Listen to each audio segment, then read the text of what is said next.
So I'm going to aim to consider the background legislation, so I can provide a bit of background to the requirement for smoke and carbon monoxide alarms. Then I'll move on to new legislation and the responsibilities on both the landlord and the tenant. Lastly, I'll look at the sanctions for non-compliance of the legislation. So first of all, I'm going to discuss the Smoke and Carbon Monoxide Alarm England regulations of 2015. These regulations applied from 1st of October 2015, and they apply to all landlords of private rented sector properties in England.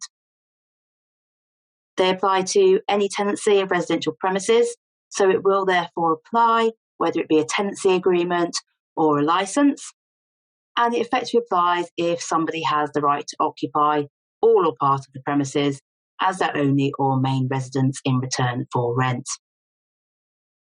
There are some exclusions from the regulations that are set out in the schedule to the regulations.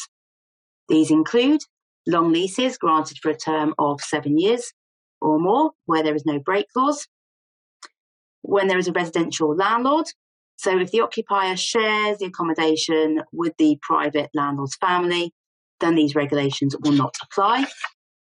We've talked about the landlord's responsibilities, and obviously the regulations do impose quite a lot of obligations on the landlords, but there are still some responsibilities for the tenant.